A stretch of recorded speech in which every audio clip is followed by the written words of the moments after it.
Hello Internet, it's Alex again, this time here to talk about gender and how I see the tangled mess that is.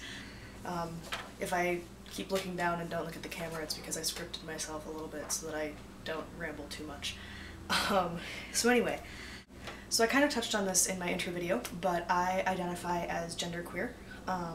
Mostly I call myself a gentlequeer, actually. I used to identify for quite a while pretty strongly as what I would call a gentleman, just not so much the man part.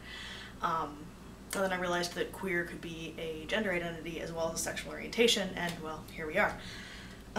For anyone who's not familiar with the term genderqueer, the basic idea is that gender isn't the binary system of just man and woman that society tells us that it is. The word genderqueer means different things to some different people. It's often used as a catch-all term to describe people who don't fit into the gender binary.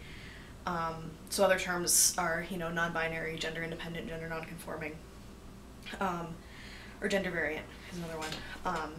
Some trans people identify as genderqueer, some genderqueer people identify as trans, but there's not always necessarily that crossover. They often go hand in hand, but they don't have to. So, obviously a lot of people are really stuck on the idea of binary gender. As a genderqueer, I do not fit in that system. I've come to describe binary gender options as being sort of like a sweater. Like, it's the thing that I put on in the morning. It's what people see when they look at me. It covers me and protects me, but it never actually becomes a part of me. It always remains this external thing. So another way to put it would be like, it's like a kid trying on their parents' clothes and playing dress up with those. They can wear the clothes in a reasonable imitation of a real outfit, but they never fit quite right.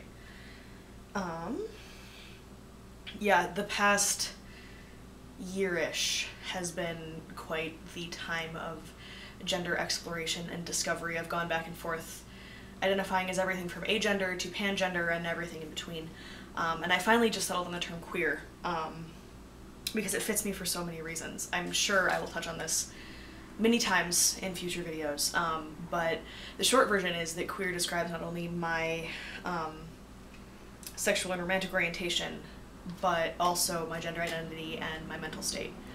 So that's how I see my own personal gender, and that's a little bit about my identity. As far as gender in general goes, frankly, I think it's entirely possible that there could be as many genders as there are people in the world. Even amongst people who do believe very strongly in the gender binary, there's a ton of variation in what people think it means to be a man or a woman. Everyone has their own personal idea of what that means. So, I don't know. Well, there's a part of me that finds labels really restrictive and really doesn't like them and wants them to go away. I understand that they are important.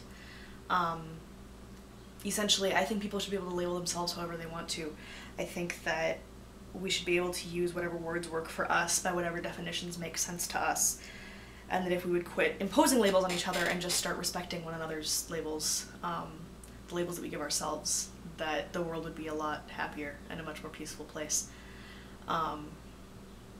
So there's that tangent. Anyway, that about wraps it up for this week's video. Thanks for watching. Peace.